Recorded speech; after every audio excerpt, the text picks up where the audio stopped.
बिना सोचे समझे तो ये 15 साल का शासन लालू प्रसाद जी का हुआ और उसमें बिहार की क्या गत हुई ये बताने की ज़रूरत नहीं है। इसलिए ये बिहार के लिए कितना अशुभ है और भ्रष्टाचारियों और अपराधियों के लिए कितना शुभ है ये बताने की आवश्यकता नहीं है। जो आरक्षण का दायरा जातीय आधार पर बढ़ाया गया है वो बिहार के लोगों को उसका लाभ मिले। ये पहले मुख्यमंत्री हैं जो आज तक बिहार के विकास पर भारत के प्रधानमंत्री से बात नहीं किया हो। नमस्कार, आप लाइव स्ट्रीज देख रहे हैं। मैं हूं आपके साथ रोहित वर्मा। बिहार के मुख्यमंत्री नीतीश कुमार की अध्यक्षता में कल कैबिनेट की बैठक बुलाई गई।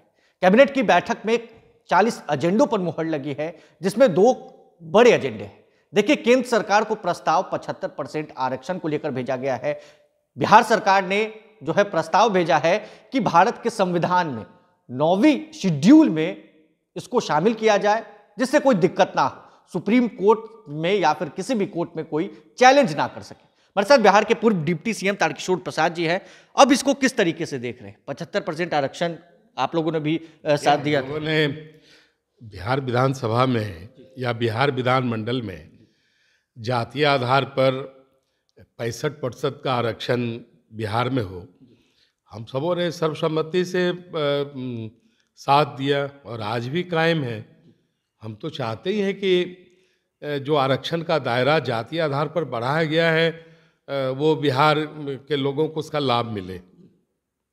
तेजस्वी यादव कह रहे हैं, पीसी भी कर रहे हैं और कह रहे हैं कि केंद्र सरकार बिना सोचे समझे जल्द से जल्द इस काम को पूरा करे, बिहार के लोगों को फायदा होगा। नहीं, देखिए, जहाँ तक कि कल जो कैबिनेट ने निर्णय लिया है शेड्यूल 9 में इंक्लूड करने के लिए, तो भारतीय जनता पार्टी बिहार साथ है। हम भी चाहते हैं कि यह काम शीघ्र हो, लेकिन इनका कहना है कि बिना सोचे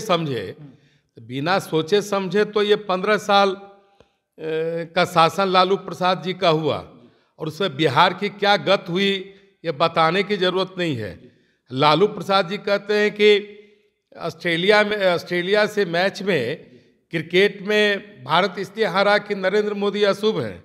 नरेंद्र मोदी कितना अशुभ और शुभ है ये बिहार सहित भारत की जनता जानती है। और राष्ट्रीय और अंतर्राष्ट्रीय क्षितिज पर भारत की कितनी प्रतिष्ठा बढ़ी यशस्वी प्रधानमंत्री नरेंद्र मोदी जी के आने के बाद। यह न देश को बताने की आवश्यकता है न अंतर्राष्ट्रीय फलक पर बताने की आवश्यकता है, लेकिन इनकी सरकार और इनकी उपस्थिति कितना शुभ है। आज बलात्कारियों का मन बढ़ा हुआ है, आज जो भ्रष्टाचारी हैं उनका मन बढ़ा हुआ है, घोटाला दर घोटाला हो रहा है, चाहे वो जमीन के बदले नौकरी का घोटाला हो, चाहे जितने भी घोटाले हों, उसमें इनके दल की, इनकी सरकार की बड़ी भूमिका रही है। इसलिए ये बिहार के लिए कितना अशुभ है और भ्रष्टाचारियों और अपराधियों के लिए कितना शुभ है ये बताने की आवश्यकता नहीं है। जिस आदमी का लोकसभा में जिस दल का लोकसभा में एक भी सीट नहीं हो, 0 पर आउट हो, वो पूरा देश की बात कर रहा हो, इससे बढ़कर और हास्यास्पद बयान किसी राजनीतिक का नहीं हो सकता है।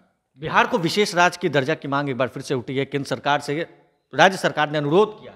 अरे देखिए, राज्य सरकार को जो राशि केंद्र द्वारा भेजी जाती है, एनडीए सरकार में तो मैं उप मुख्यमंत्री था श्री नीतीश कुमार जी के साथ, सरफेस वाटर के डेवलपमेंट के लिए राशि आई थी, इन्होंने लौटा दिया। ये सिर्फ एक राजनीतिक तुक्का बीच बीच में छोड़ते रहते हैं, लेकिन इन्हें कोई विशेष राज्य का दर्जा चाहिए ये इनकी मंशा कभी रही ही नहीं। चुनावी स्टंट जहाँ तक रहा केंद्र द्वारा सहयोग करने के लिए, तो केंद्र ने हमेशा सहयोग किया है। इसलिए 4 लेन और चमचमाती सड़कों पर इनकी गाड़ियाँ और राज्य के लोगों की गाड़ियाँ फर्राटे से दौड़ रही है और जीवन के हर क्षेत्र में केंद्र ने सहयोग किया, लेकिन केंद्र के राशि को इन्होंने खर्च ही नहीं किया, न मांगा।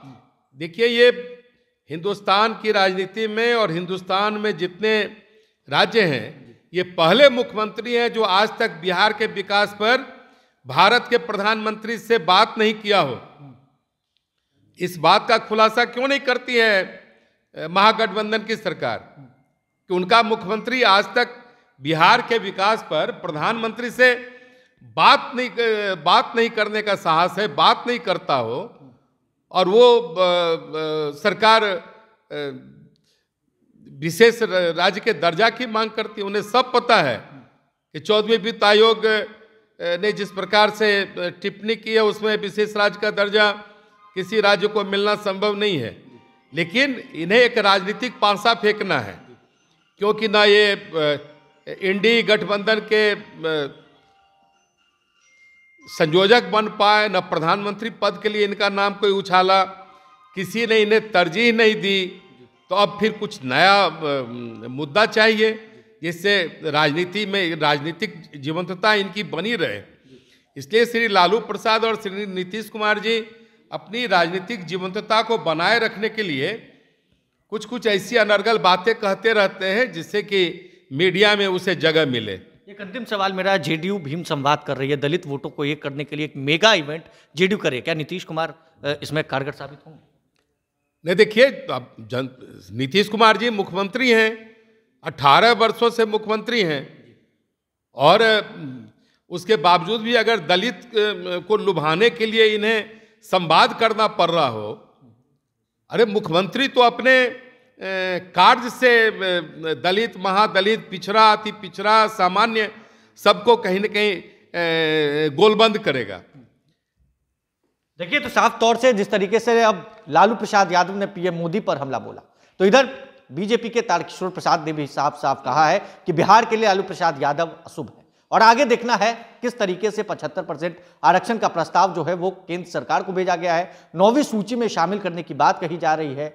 बिहार के डिप्टी सीएम तेजस्वी यादव ने भी इस मांग को आज रखी है। आगे देखना है क्या होता है। बहरहाल इस कमेंट बस इतना ही। अगर आपने अब तक लाइव सिटीज को सब्सक्राइब नहीं किया है, जल्द से जल्द लाइव सिटीज को सब्सक्राइब कर ले।